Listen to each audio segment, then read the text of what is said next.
I'm trying to. I have adjustments and everything like that. That's kind of why I have that punch mainly, we're working. We got a podcast show now. Punchline with Kelly PAVLIK and James Rodriguez.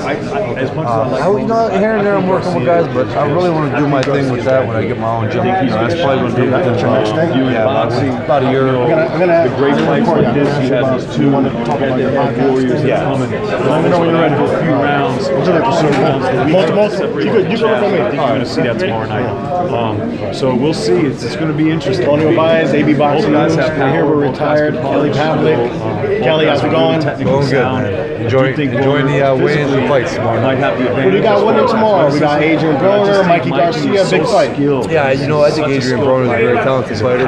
But Mikey Garcia, in my opinion, is just such a solid tactician. He fights with such not perfect, but very good skills. He makes the right moves and reaches and angles. He's never out of place and got a lot of pressures and tremendous conditions. So I think that's going to cause a little problem for Adrien Broner. Adrien Broner has a very good style, but after that, when he's a little frustrated, you don't have a good game plan B.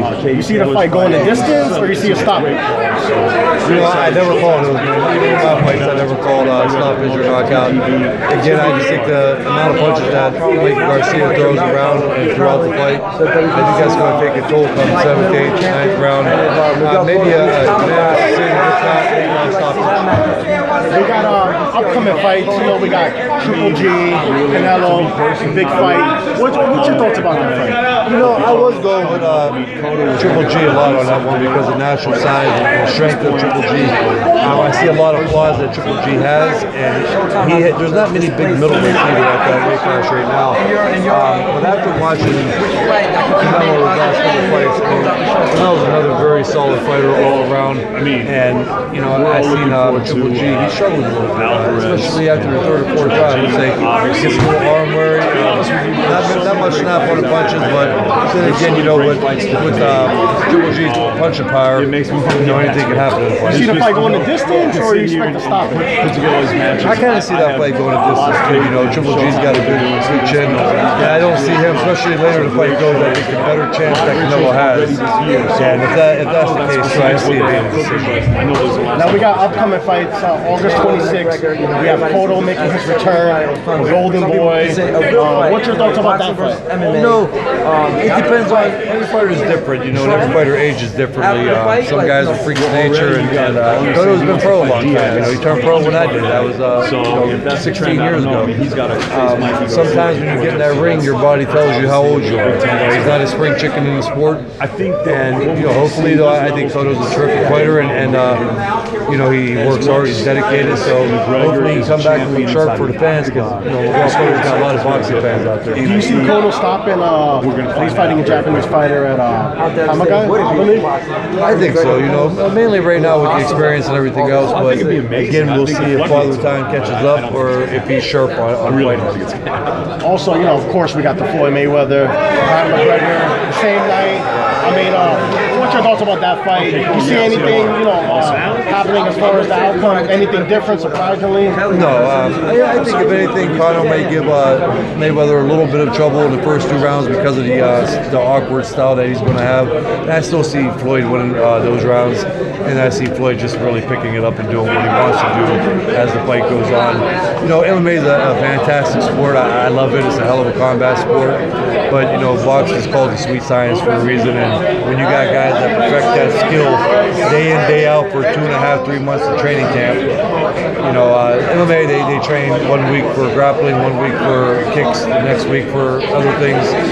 Boxing is boxing. This has been Floyd's yard, and it would be the same way for vice versa. I would say, obviously, Conor McGregor will win that fight, and Floyd don't stand a chance. Do you see any potential fights that catch your eye? As far as there's rumors, Joshua Klitschko Part 2. Is that something you want to see, or do you feel like maybe Klitschko should be retired? I think that'd be interesting. Right now the welterweight division, it looks like it's going to be fun to watch for a while. Right, we got Errol Spence, we got Keith Thurman, Danny Garcia. Is there any particular fighter that you look forward to? Right now, you got Sean Porter over there that's relevant with anybody. You got a kid that's naturally that strong, that big, throws that many punches around, you got to fight no matter who you are in that weight class. It's up in the air, and I just think that's what's so good about it. It's almost like the throwback with the Sugar Ray Leonard era, and even go back to like the De La Hoya era with the Trinidad, like Cortez and Fernando Vargas's. I mean, it's just this action-packed weight class right now. Then you got talks of Terrence Crawford moving up to that weight class, which is really going to be interesting. So, no, you're excited to see what happens. Now, Kelly, you were saying earlier before you're working on something with a podcast, right? You guys know? Yeah, we got the Punchline with Kelly PAVLIK and James Dominguez. It's on YouTube. You know, you type it in. We'll have more information. We're kind of in the early stages of it, so we're really just getting going. We've had some great guests so far. You know, we're going to have Paulie on, and Mikey Garcia has been on once already. And when everything slows down for him, we're going to have him back on. So it's been interesting, and it's fun to hear from some of the people we have on it. We're very blunt on there. Anything to say to your fans? Final words? Hey, for everybody that supported me and still does, and like the fights, I appreciate all the years that you guys followed and cheered me on, and thanks for everything. Thank you. Kelly, what are your thoughts about Mayweather and McGregor? How do you think it's going to end? By KO or by decision? I don't know. That's however Mayweather wants to end it. That's how I look at it. You know, like I just mentioned to these guys, I think McGregor may give him a little problems for the first 2 rounds, with Floyd winning the rounds, but that awkward style, that MMA style, wide stance, and I think after that Mayweather does what he wants. So you think that Mayweather is going to dominate almost the whole fight? Absolutely. I don't see, you know, unless Jesus himself comes down and grabs Conor's arm and throws it at Mayweather. I really don't. Or, you know, like I was mentioning too, Father Time catches up. Maybe Mayweather's age catches up, but I just don't. I don't see it happening. What do you think about McGregor pick up Paul Monalaji for being a sparring? Smart move. I mean, he's going to have to. You know, he has to find a very talented, skilled fighter to give him that look or something close to a Floyd Mayweather to kind of, you know, it's not enough time. I don't care who he has in training camp. You know, he was an MMA fighter, and it's a great combat sport, but MMA and boxing is different. You know, you just don't pick it up in 2 months or 3 months training camp. So especially when the other fighter is like 0. So he'll get the little sight of it, but fight night, once you're under them lights and you're on that stage, and it's a totally different stage than what he's used to. There's a lot of difference in that. Well, thanks. Thank you.